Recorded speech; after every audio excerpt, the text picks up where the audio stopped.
La historia que les contaré es vigente en mi familia y hoy en día mi abuela omite hablar de ello, reprende de forma fusiva a quien tan siquiera lo insinúe.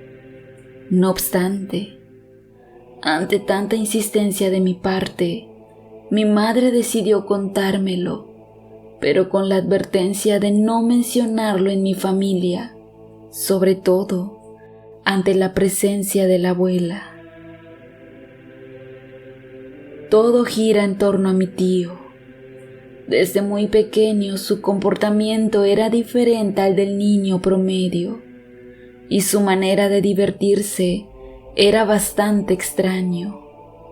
Un ejemplo que les daré es que en una ocasión mi abuela lo descubrió clavándole agujas a una de las ratitas blancas que eran nuestras mascotas familiares.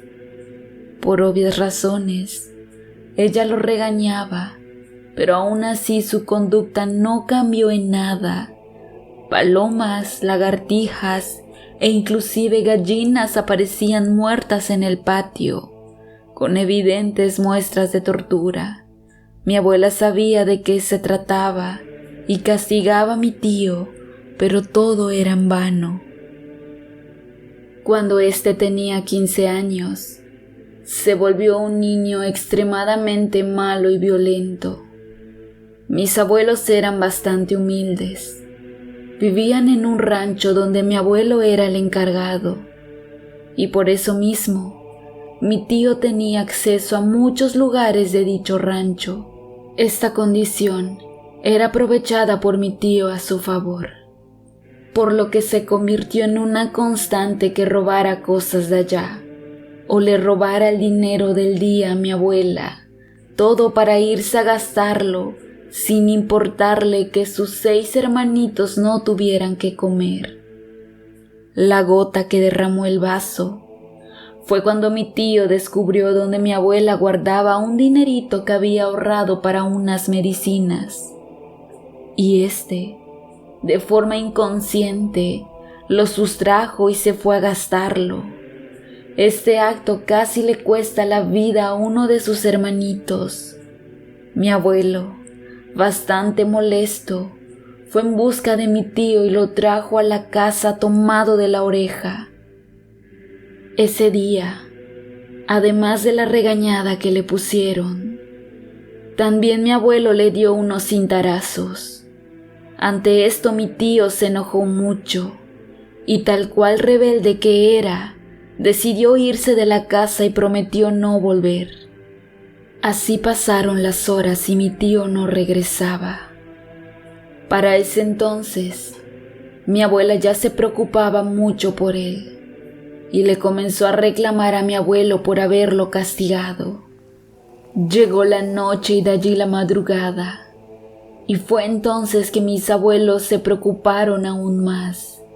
Mi tío aún no llegaba, y por eso decidieron ir por él. Revisaron en todos los lugares que él frecuentaba, pero no había resultado. Ya muy desesperada, mi abuela le reclamaba con más ímpetu a mi abuelo, y desesperadamente no hacía nada más que buscarlo hasta que al fin lo encontraron. Estaba sentado cabizbajo a un lado de un pozo. En primera instancia comenzaron a hablar a mi tío, pero no reaccionaba. Se encontraba en un estado como desmayado. Al ver esto, mi abuelo lo intentó reanimar desesperadamente, pero mi tío se encontraba pálido y helado, situación por la que mis abuelos pensaron que había muerto. Sin pensarlo 2 veces, lo llevaron rápidamente hacia la casa. Allí lo recostaron y al fin dio indicios de vida. Al cabo de una semana, que se mantuvo tirado en cama, hirviendo en calentura y balbuceando palabras inaudibles, al fin reaccionó y estuvo consciente aunque no se le miraba del todo bien. Él dijo no recordar tanto de lo que había ocurrido después de la ida al pozo.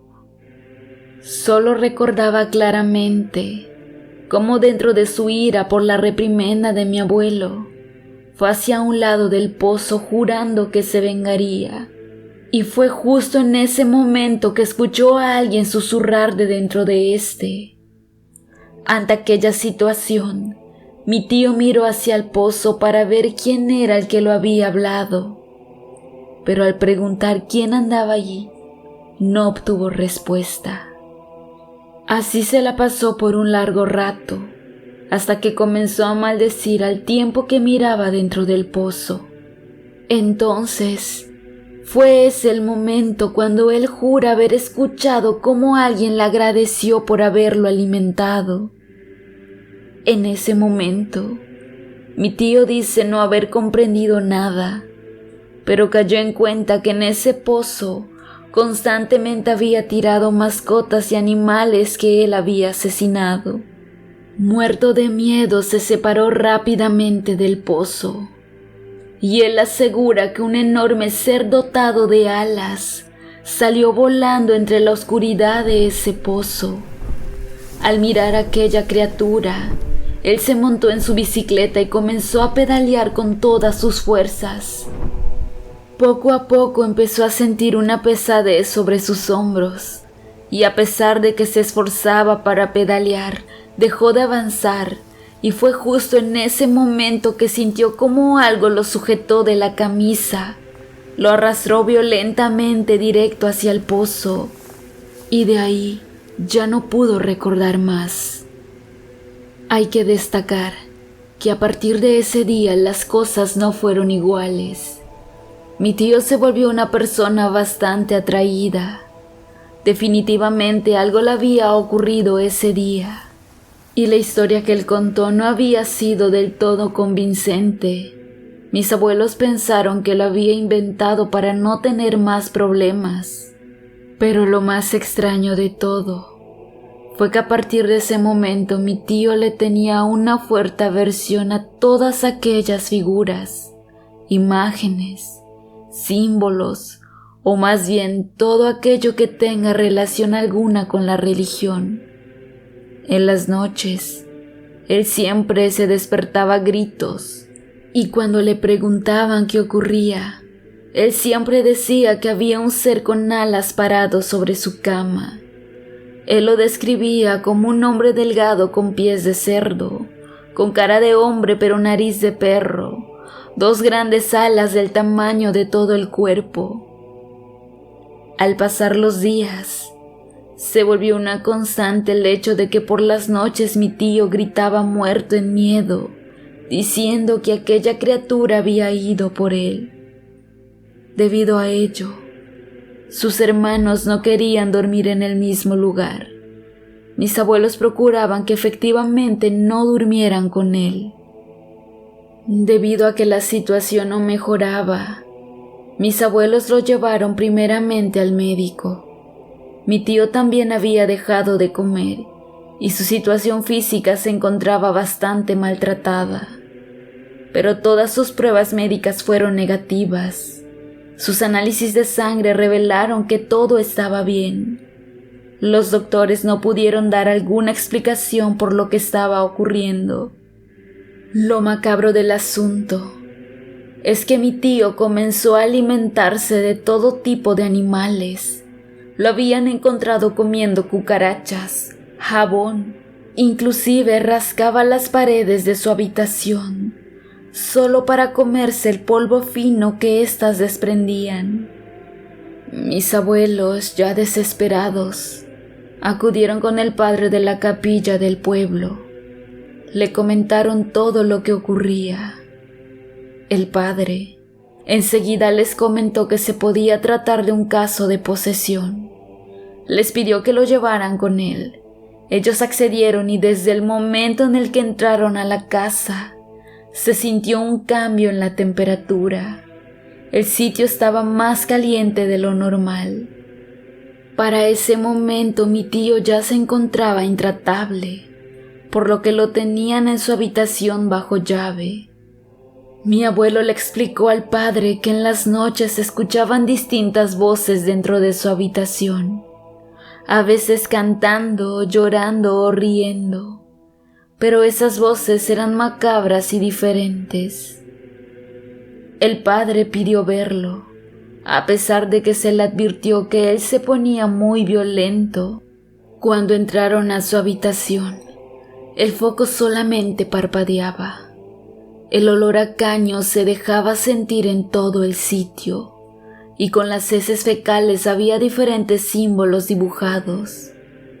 Mi tío se encontraba en una situación deplorable, extremadamente flaco, tirado desnudo a un lado de la habitación, abrazando con una mano un bloque de hielo que nadie sabe de dónde lo había sacado, y con la otra mano tenía una figura de Cristo a la cual le mordía la cabeza de yeso para comérsela.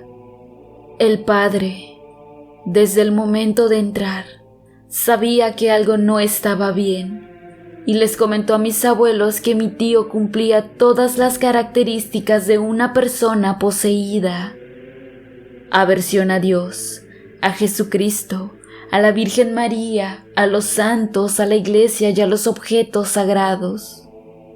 Hablar lenguas desconocidas o entender al que las habla, movilizar cosas distintas u ocultas, manifestar fuerzas sobrenaturales. Fue así como el padre rápidamente, de una pequeña bolsa que llevaba, sacó agua bendita, diferentes tipos de crucifijos, rosarios y una gran Biblia completamente negra. Para comenzar el exorcismo, tuvieron que solicitar la ayuda de uno de mis tíos, que era el más grande.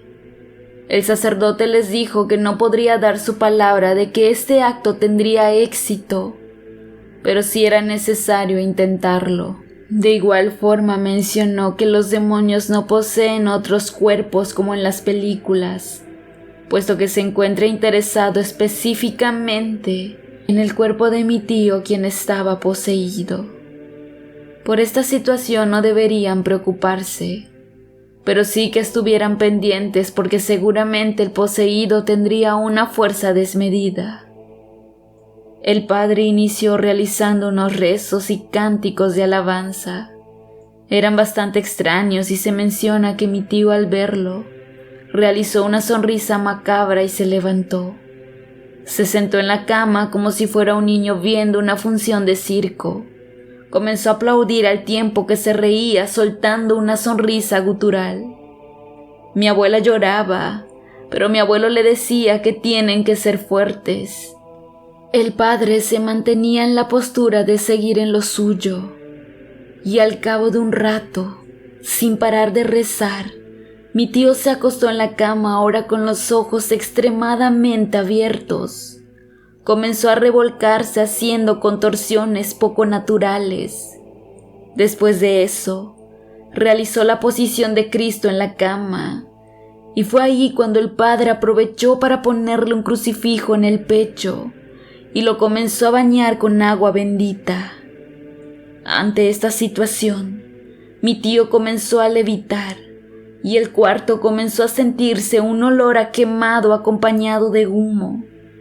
Mi tío, que levitaba, comenzó a gritar al tiempo que maldecía a todos los presentes. Comenzó a decir cosas que solo mis abuelos sabían y mi abuela se echó a llorar. El sacerdote la regañó y le dijo que no pierda la concentración, y todos se pusieron a rezar muy fuerte. Al cabo de un rato, el cuerpo de mi tío, que levitaba, cayó inerte sobre la cama, y en ese momento el sacerdote nos comentó que el mal había sido vencido y era el momento de dejar que el muchacho descansara. Así fue como salieron del cuarto, y el sacerdote le daba las indicaciones finales a mis abuelos, cuando de repente escucharon un fuerte sonido de los cristales de la ventana. Provenían del cuarto de mi tío. Al llegar, no miraron más que la ventana rota completamente y mi tío ya no se encontraba en cama. Al salir de la casa para buscarlo, mencionan que les pareció ver que alguien se encontraba corriendo, por lo que lo persiguieron. Mi tío, lo que fuera que sea, corrió hacia donde se encontraba aquel pozo maldito, y a pesar de la oscuridad del momento, todos los presentes juran que vieron cómo, estando cerca de llegar, aquella cosa voló y se tiró de clavado para dentro del pozo. Después de esto, mis abuelos hablaron a las autoridades, quienes inspeccionaron el pozo, pero no encontraron el cuerpo de mi tío.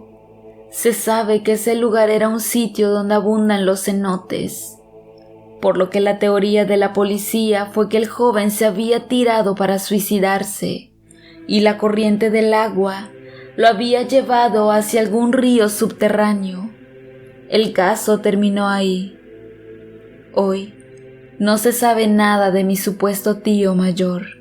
Solo mi abuela dice entre lágrimas que el diablo se lo llevó. Lo más triste del caso fue el final del sacerdote, quien a los 3 días después de practicar el exorcismo desapareció y ya nunca más se le volvió a ver, aun cuando llevaba 20 años interrumpidos en el poblado. Las autoridades eclesiásticas designaron otro sacerdote y dijeron que el anterior había renunciado a su vocación en el sacerdocio y por eso se había marchado.